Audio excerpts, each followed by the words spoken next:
Hello there, you lovely ladies and gentlemen. My name is Blanks, and today we're going to be taking a look at a game that was played this weekend. It's actually the finale of the Advanced Wars live Grandmaster tourney that DJs and I hosted on Saturday.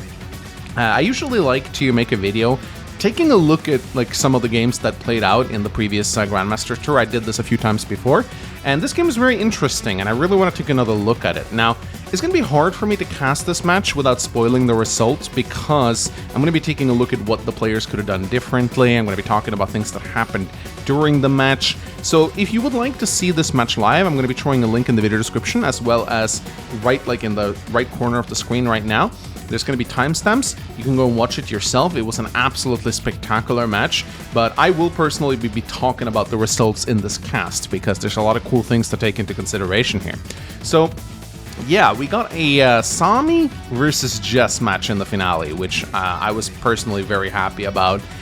This was the matchup that I was hoping for. We actually did unban Sonya in Tier 4, so Sonya was a legitimate pick, and I expected to see her here, but players didn't want to deal with that bad luck for the finale, and that is understandable. But instead, we got my favorite Tier 4 matchup, which is Sami versus Jess. Just love this matchup. Recently did a RIP game showing this exact game. Sami versus Jess is just so much fun because you have an infantry specialist versus a vehicle specialist, which creates very different dynamic playstyles. Sami, generally speaking, I think is a little stronger the longer the game goes on, because she can get benefit from those victory marches. You can snag comm towers. She threatens, instant game over with an HQ cap.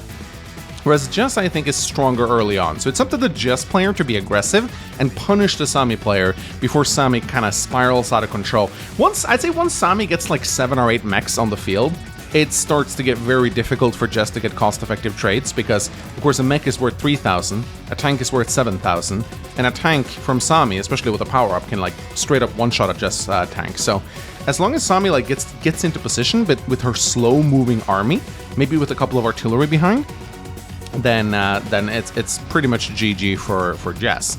And in this particular matchup, it's even more interesting because we had an interview with Lagatua after it. I'm going to show up the player profiles of these two players as well, Lagatua and a Chest. And Lagatua straight up said that he thinks Sami is unbeatable on this map because of something that you're going to be seeing later on. But I'm not really sure if that's the case. I mean, again, Lagatua knows a lot more about the game than me, but we asked him, do you think a Chest has a chance on this map? And I think he said something along the lines of no, I have 100% win rate on this map because of Sami. And that's a pretty bold statement to make, but I don't think that's something that he says lightly. But in the opening stages of this match, it sure didn't look that way to us, because the Chess was playing beautifully. And I want to take a look at his early game and see, did he make any mistakes? Was there something he could have done better? And, DJs gave a lot of pointers during the match itself, so I will be repeating some of DJs' points. Obviously, he knows a lot more about the game than me, but I definitely want to take a look at this map and see, could it have gone differently? Obviously, I've kind of indirectly spoiled. Lagatua was the winner of this game, but I did say that at the start of the game, I would spoil it, so now you know. So Lagatua won this game, and he played really well, but at the start, man, it really looked like Akast had this game in the bag, so it was a big swing back and forth. So, ladies and gentlemen, let's talk a little bit about the map first before we jump into it. So this map is called Bamboozle. We actually planned on a different map, but it was mixed base, and the players wanted nothing to do with that. I'm a little bit sad about that, but we eventually decided on this map, Bamboozle. Very wacky map, lots of pipe seams. And weird reinforcements path. You build a tank right here, it has to go either all the way around here, or if you blast those pipe seams. Regardless of what you do, though, you have to go through a forest town, which means it's going to be slow either way. You even have a pipe seam in front of this airport right here. And he got this base, which just takes forever to get to, man. Just look at this. 1, 2, that's 1 turn, 2 turns, 3 turns, 4 turns to capture your base. It's a very slow third base. But most importantly, very, very exposed HQs guarded by black bots. And this was one of the reasons why Lagatua was so confident that Sami was unbeatable on this map. So how unbeatable was she really? Let's find out, ladies and gentlemen. Let's get started. So, Like a 2 in the red trunks down here, a chest in the green trunks over here. My favorite matchup. I think we're also going to bring up the rules. We decided on a higher capture limit in the end. We were going to have 25. I'm glad we didn't. 27 is still a lot lower than what you're used to, because I think both players have around 18 to 19k income, maybe 20k after all properties have been captured. So you need like 6 or 7 properties over the limit, which is doable with Sami, but with 25 it would have been a slaughter, I think. So capture limits are hard to balance. We didn't want the games to go on too long, so that's why we set rather low capture limits, and we felt like it, I personally felt like it added a lot of pressure to the matchups and made them very interesting. Some people didn't like it. I thought it was very nice. So, there were some interesting openers here from both players. Alagatua, I think, was a little bit inspired by Rip's playstyle. I don't know if that was actually what he was inspired by, but he actually decided to go for the airport first instead of going for the base. And when I remember when I saw this, I said to Gijus, like, do you think he plans to go T-copter and use the T-copter to get this base? Because if we look at this, if he captures the airport, that's 1, 2, and then he gets a T-copter, and then 1, 2, 3, 4, 5, 6. Nah, he wouldn't. It wouldn't be faster, I think, even with Sami. If this pipe seam was broken, it would have been faster. Although in that case, you probably could have just done this, so it probably wouldn't be faster after all. If this pipe seam was gone and there was a water tile, then I think capturing the airport would have been faster. But was actually not what Alagatua was doing. He's still going for the base over here. He's just delaying it by 1 turn to get the airport. And you'll see why in a little bit. So a chest, on the other hand, opens Recon and goes for this base. Opening Recon is just versus Sami. I mean, as a Sami player, you should just expect it. It is such a good opener against Sami because you need Recons in Fog of War, but just Recons are also very good at picking off Sami infantry. So you want to use Recons almost as combat units against Sami, because there's going to be a lot of infantry walking around, and Recons are pretty decent at that. They can even deal with mechs pretty okay. If you have like 1 or 2 com towers and the mechs are like on plains or forests, then the Recons can take good engagements. Why don't I just show you? So you can see right here, let's say we have 2 com towers. Attacking on a city is probably not advised. You can see it's not a good trade. And even in a forest, the forest starts to become good. You can see the value generated here and the value lost. But once the mechs are in plains, you can see it really starts to add up. If you catch them on a road, then it's a complete massacre, right? Even with a power, you almost one-shot them with 2 com towers. And spoiler, a cast will get 3 com towers actually over the course of this match, and at which point you'll see the damage really starts to add up. At this point, you can really target fire mechs with recons, even when they're on terrain. So here, Alagatua does what I was hoping that he would do. He opens T-copter. So he's going for the rip opener right here, which is transport first, sometimes 2 transports first. Which is, of course, super risky because a chest is moving out with his recon right here. And Alagatua has nothing to ward this off. This is akin, I'd say, if you play StarCraft, this is akin to like you going expand first and your opponent rushing Reapers or Adepts or Hellions. You know, it's like this is the Hellion right here, and it's going for drones. Infantry are basically drones or probes. So you got to be very careful here. So, Alagatua here using the T-copter. Cute little boosties right here. He's actually foregoing this property for a little bit, and then he does the unthinkable. The Madman goes for 2 T-copters. That is so reckless against a player like a Chest, who we know is pretty aggressive. So, this was... At this point, I remember Degis and I was like, yeah, surely he's lost, because one does not open 2 T-copters against a recon opener and win, right? So, he does go a recon himself, which is good. But you can see a Chest already has his tank out, and he has a recon. He's now 2 tanks ahead of Sami, and they're just tanks. With the com tower. 2 com towers soon. So there's 30% just tanks. That's scary, man. Beautifully done, placing the recon on the city right here. Building another tank on the weak side. Gijus was very upset with Akest for building so many tanks on his weak side over the course of this match, but I do think opening up a tank here is still good, because there might be recons in this area to pick up.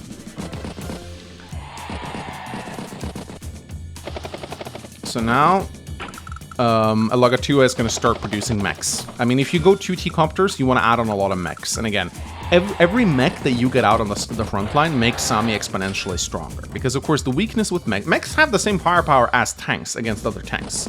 They are basically slow tanks. So the more mechs you get into the center of the map, where they can actually guard other units, the better Sami becomes. So once you open up 2 T-Copters, it's a super greedy opener, but it will pay off. So it's up to a chest now to punish this. He has this recon right here. It's getting some scouts up, but it's hard to interrupt Sami captures. Remember, even if you knock the Sami infantry down to 5 or even 4, it's still going to finalize the cap. Chest moving out with his own recon right here. Goes for this, a Legatua, and goes for this capture right here. This was very reckless, because of course, a chest has the ability to kill that with a recon plus infantry.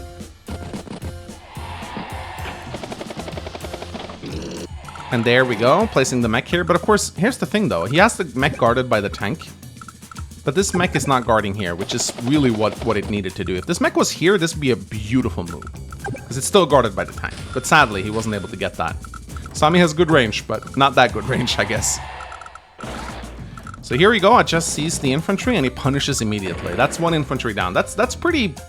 Just losing an infantry like that in the early game is a big loss for Sami. She wants to keep her infantry count high. Every free infantry that you're able to pick off against Sami is a huge win. And again, Achess doing beautifully right here, just placing these vehicles on the properties. Just to give you a little bit of an example of how hard it is for Sami to attack into this. Even if she had a tank. Look at this. She goes from a road, or a plane in this case. Look at this. She takes more damage than she does, right? And God forbid she attacks from a road. Look at this. Look at this equation right here. Of course, the Legatua, no, he doesn't have a single comm tower yet, and he won't get one, so this is pretty crazy. This is just not an engagement you want to make. So, Akest has successfully denied these 2 properties from a Legatua. There's nothing a Legatua can really do to take them for a while. And here is where Akest starts to really spam out tanks on his weak side, and I think this is where DJ started getting very grumpy, because he already has 2 tanks here, and they're doing a great job. At this point, you want to solidify your tank presence here, because this is where the mechs are, this is where the tanks are, this is where you need to control right now. You have this corner. This corner is won. There's nothing... Of course, Akest doesn't know this because of Fog of War, but this is... You really don't want to focus too hard on your weak side. If you happen to win your weak side, that's great, but you shouldn't necessarily always push on your weak side. Of course, everything needs to be taken with a grain of salt, because context matters. There are, of course, games where it's important to push on your weak side, but in this game particularly, as Dee just pointed out, there was no need for Achess to keep spamming tanks on his weak side. He has only 1 tank here. So already first mistake of the match here is this tank. This tank should have been here. Imagine if he had 3 tanks in this area and just kept these tanks right here. Would have been very strong. So Legatua is doing what, you know, we're expecting him to do, which is he is now spamming mechs. He's using his copters to get the mechs out. Every turn that goes by, this mech presence is going to get stronger and stronger and stronger. And here, Achess is moving the recon forward, and here he's got another freebie. And he sees it immediately. That's 2 freebies right there that he's gotten. 2 free Sami infantry, and there is nothing that a Legatua can do to stop it. So right now, this is the point where Deegis and I said that Achess has this game in the bag. He has it in the bag. There's no way he can lose. I don't think we necessarily said there was no way he could lose, but I think if we were to give like a prediction of who is leading right now, I think like Achess 80%, Legatua 20% right, because just look at the position that Achess is in. He's about to get a 3rd comm tower. He has complete map control. Legatua still hasn't taken his comm tower. His units are balled together like around here. 0 map control. He does have a slight income lead, but that's about to be equalized very soon. And furthermore, he goes for the Manx infantry over here. So he's about to lose a 3rd infantry, and he goes forward here. Of course, he has 2 tanks to back this up, so he's a little bit stronger in this area. And he's continuing to bring his mechs into the front lines with those T-Copters. Those T-Copters doing great work. Adds on his first battlecopter and a recon, so Legatua is not getting very strong on this side right now. This is actually Legatua's weak side, believe it or not, but he's focusing everything he has on the weak side. So just now, he's gonna pick up another great kill right here.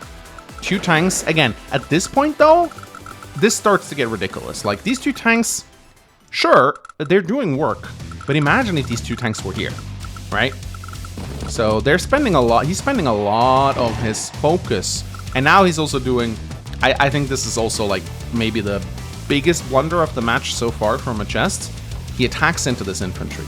So at this point, he doesn't know where a Lagatua is stationed. But I think he can probably guess that it's not here, right? If you look at what he's seeing, of course, this is live, so both players don't necessarily have a ton of time to evaluate the matchup. But if we look here, I just doesn't see a single unit here. There's no unit. Unless a Lagatua literally is like hiding a bunch of tanks here, we can probably estimate that most of his power is here. So going forward with this tank with no backup is very reckless. I think at this point the chess was probably just feeling very cocky because he was able to pick up so many infantry, and this led him to start taking bad engagements. There is no universe in which this tank does not die. So this was reckless. But look at all those captures that he does this turn. I also think maybe this anti-air was a little too early. I mean, there is a battlecopter on the way, but this probably should have been a tank. And yeah, again, very reckless forward caps right here. I think Chess was feeling very good about this, especially considering he's about... Here's the thing though, he can get aggressive in a few days. After he gets this comm tower and after he shifts these tanks into the center, then it's the time to be cocky. Then it's the time for 2 or 3 extra, or like, then it's the time for pushes. But he just got aggressive a little too soon, I think, in my opinion. And he took some very bad engagements like this tank right here. So this is reckless. This is very reckless. Actually, this is fine. He can't he can't punish this. And the recon sees that there's no... If there is a tank, it's like right here, right? 1, 2, 3, 4, 5. Yes, he could still be attacked here. So it's pretty reckless, honestly. But he may think that there is no tanks, that there's just mechs. Difficult to know what's going on in his head at this time. Probably just a lot of tournament nerves, I imagine. Double anti-air. He hasn't seen a single battlecopter yet, and there's only 1 airport. This is a blunder.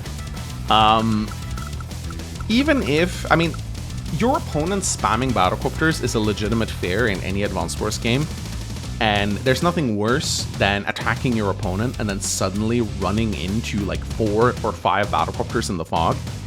But let's be real. You know you're up against Sami. You know that for the first 10 days or so, she's going to be building predominantly mechs, T-copters, infantry, and tanks. It's not like a Lagatua has had time to spam out 3 or 4 battlecopters. So this anti-air is completely, like, pointless. I think maybe what Akest was thinking here was, well, there's a lot of tanks and infantry here. Maybe a Lagatua will build a battlecopter on, like, day 8, and he's, like, diverting it over here. So I'm going to have an anti-air ready to shoot it down. But at this point, what Akest really needs to do is he needs to be a little patient. He still has properties left to capture. Day 11 is not the day to start pushing in. I'd say once this tower is captured, once these tanks have front shifted into the center, day 13, 14, that's the golden time to strike. That's before Sami builds up the death ball. That's when Akest can really lay the hammer down. So he got a little bit too... I think Deegis and I concluded he played a little passively, but I actually think he played too aggressively here on day 10. So he gets his recon killed, which is a huge loss. He needs that recon. He has another on the way, luckily. If he didn't, he'd be in big trouble. As Jess, if you don't have a recon at the head of your army, you are blind. You need that recon to attack. And now Lagatua is actually picking up some very nice freebies. He kills off a tank, and this was also a blunder according to Deegis, because there could have been a tank here. So if he had just attacked from here instead and foregone the capture, then a potential tank here would not have the ability to strike this tank. So another big blunder. And now the battlecopter is coming in. And as you can see, because of the immobility of Lagatua's early army here, he doesn't really have the ability to punish this. He kills the recon, that's about the only thing that he can do right now. And an anti-air, I get the anti-air at this point. Anti-air day 11 is like, you should expect a just battlecopter at some point. I don't actually think a chest built a single battlecopter all game. So day 11 rolls in now, both players are equal, but a chest just got 3 comm towers. This is where he is so dangerous. Let me just bring up some calcs to show just how incredibly scary these chest tanks are right now, okay? So imagine he gets the first strike. Look at this. 77 to 86. Let's say that Sammy strikes first. Look at that. 50 damage dealt. Can almost take 4 HP. This can literally be like a 5-4, which is crazy. Now, if the Just Tank has any kind of terrain, it is actually futile to even attack into her. Look at this. This is crazy. This is absolutely crazy.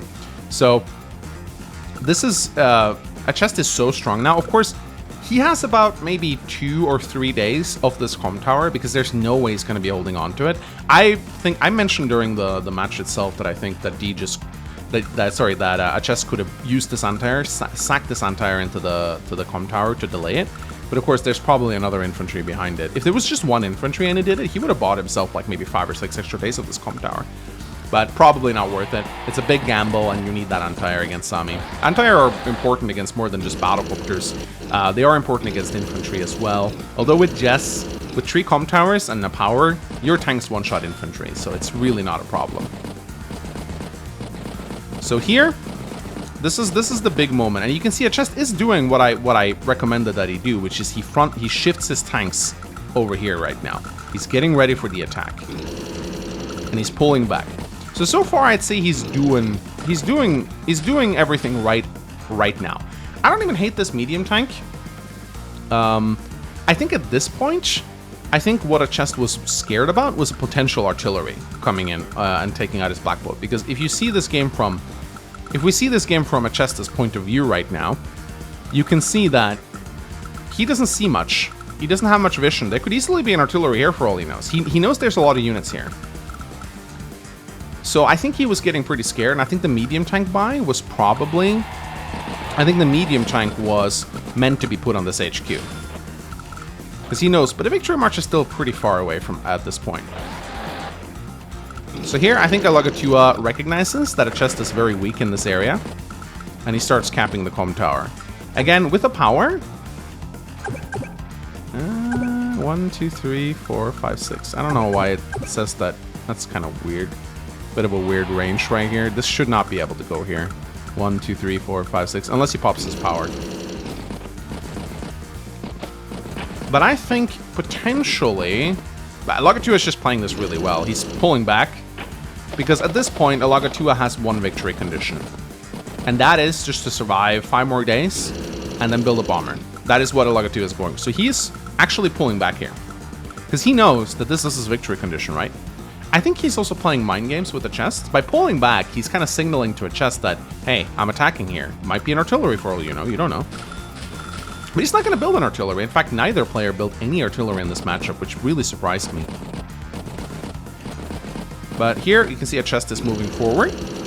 You see even, again, at this point, I really wanted a chest to do one thing, and that is to deploy an artillery from this base, or this base.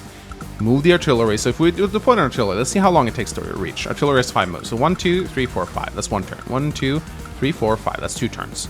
And then 1, 2, 3, 4. And then he can place it on the city. That's 3 turns. So let's say he built it like on day 10. He would have this artillery here on day 13 and he could start shooting. He probably thought that Alagatua already had an artillery, which is why I think he didn't make his. I think he was panicking at this point, thinking that an attack on his HQ was coming within a day or two. Of course, Alagatua, what he didn't know was Alagatua was saving up for bombers and just balling up a bunch of units here. So it's tricky to... I think maybe if he had that artillery, he would have been able to dictate the match, but of course it's hard to know that. With this medium tank, I got the impression that he wanted to blast open a pipe seam, but I remember he didn't do that. And he moved the medium tank around. Again, panic move, I think. He wants to put it here. And he's even attacking. He knows there's a lot of forces because he sees nothing here, right? Like, if you see nothing here, look at the... He has a ton of vision here. He sees everything that goes on here. Nothing. He sees nothing here. No units. That's how you know all the enemy army is... Because you know you have 82,000... units, or like value worth of units, and you have 26 units. So you can probably estimate that your opponent has the same. Maybe a little bit less if you look at the KD ratio. But you know there's a big death ball right here. So he's harassing a little bit with this recon. I don't necessarily hate this, but I think this recon really needed to be here because he sees nothing here. And this recon is off killing off infantry when he really probably should have been here scouting. I think he just needed another recon, honestly. But he has 23k in the bank, which is quite considerable. And yeah, this is also another huge blunder by a chest. Sacking an anti-air for a T-copter? I have no idea what was going on here. He is trying, I think, to weaken Sami's infantry position, but he's doing it with zero vision. I think this is probably the biggest blunder of the match. He's not only sacking his anti-air, which is so valuable because of all the battlecopters, but he's also running his infantry right into the Sami death ball, which he should know is here, considering there's nothing here. I think the idea behind Akess's action was, I need to kill as many infantry as I can to weaken the eventual victory march. But you're not going to be able to do that with these engagements, especially not Jess infantry, who are kind of bad. Maybe he thought, I have one more turn of 30% firepower, I need, and again, look at this. Yeah, this is, I think, was the game-losing turn for a chest right here. He got nothing out of this push. I want to view this turn again, because this is a very crucial turn from a chest right here. Again, I think he thinks there is an artillery right here, creeping up on his HQ, and that's why he's getting desperate. And to be fair, there's no reason why a Lagatua couldn't have an artillery at this turn. It's day 12. Had he just known that a Lagatua is going for a much later strategy, I don't think he would have done this. So he's throwing away tons of infantry, a tank, and an anti-air in an attempt to weaken this attack. And now we're going to see a Lagatua go to town. So now he's going to swoop in. He even kills this infantry to protect these two cities. So now there's a tank and a recon really doing nothing here. And we're going to see a Lagatua take out so many units this turn. This is devastating. This is so devastating. Anti-air goes down. Yeah, that was game. Now the black boat vanished. That's a bug. It's still there, guys. You can see it behind the HQ. Replay viewer is just funny sometimes, but it is there. I don't want to refresh because I think that takes me to the end of the match. But there is a black boat there. Just know there is a black boat here. So yeah, if you're a chest, you're probably sweating bricks. But at this point, I think the game was probably lost for him, honestly. I don't see him coming back from this. Look at the value difference. This was the losing turn. So we're obviously going to go through the rest of the match. But I think at this point, there was no coming back from a chest. He can do some things here. He can take out some infantry. He can go for these two properties. But he has no presence anymore. He has zero presence anymore. This medium tank is a good buy. I think a Neo tank would have been even better in this situation, but here comes the first. This is the beginning of the end right here. The first bomber from a Lagatua. I think at this point he recognizes that he was going to win the entire tournament. And he's doing the right thing. He's pulling back because he doesn't need to. He doesn't need to lose units attacking this. He can pull back. Because at this point, a chest doesn't have the unit count to really stand against this. And you can tell he's moving in very aggressively here with his infantry. He's even sacking a tank. He's trying to destroy recons to deny a Lagatua vision. And Lagatua doesn't have any more recons at the moment, but he has battlecopters and infantry. Battlecopters are fine scouts, 3 vision, same thing with tanks. They're fine scouts. Not quite recons, but they get the job done in a situation like this. Lagatua doesn't really need a lot of vision for his plan to work. He just needs a clear line to the HQ and a victory march. And yeah, this cap is not going to work. And yeah, I completely glossed over this, but there was a mid-turn overdrive here that made 0 sense. So he pops overdrive mid-turn with only a medium tank, a tank here, and an anti-air left. And again, he's just desperately trying to whittle down Sami's infantry count, but Lagatua has his forces in a death ball at this point. So no amount of pushing into that death ball is going to reduce it to any meaningful size, unless you have a big death ball of your own. And the bomber comes in. Lagatua does something very interesting here. He actually pops double time.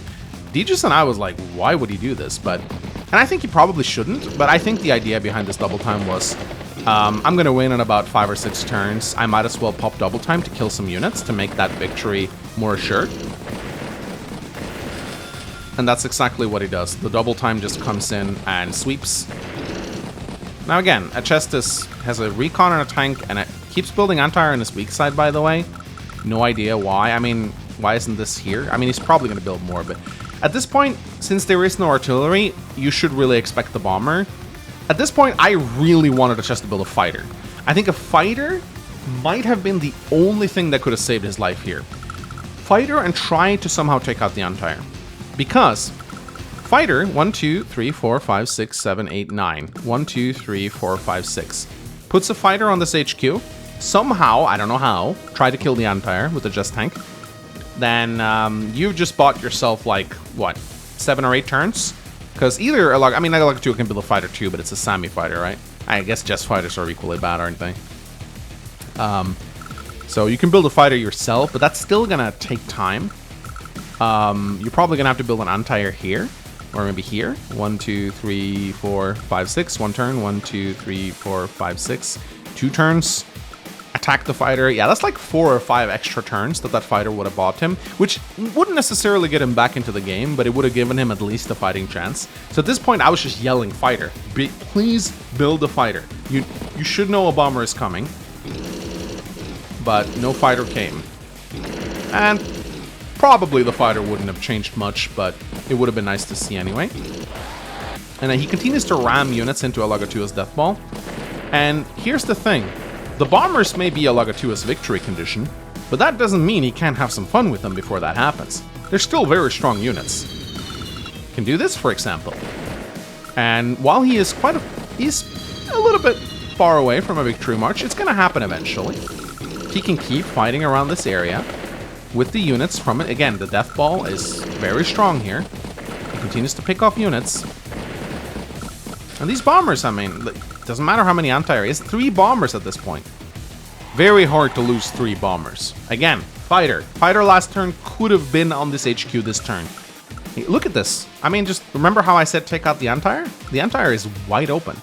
Imagine if there now was a fighter, and then boom, you pop your power and one-shot the anti-air.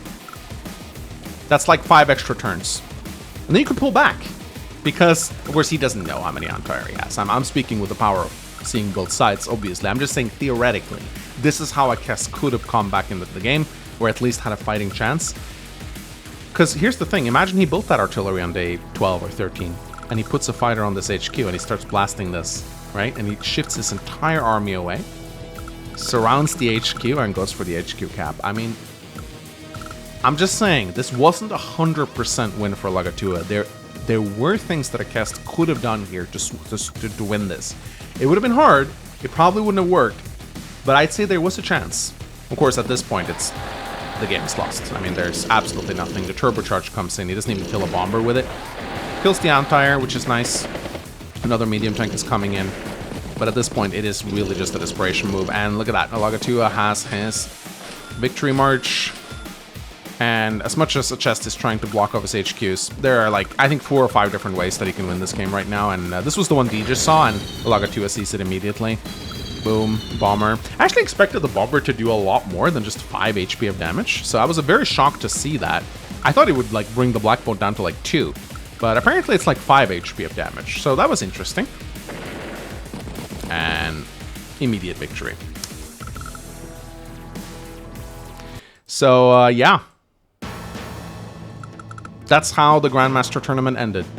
With a Sami victory in the fog, because Lagatua spotted this victory condition and went for it. So, what can we say about this match? I think Chest had a good chance to win this, despite how confident Lagatua was in his victory.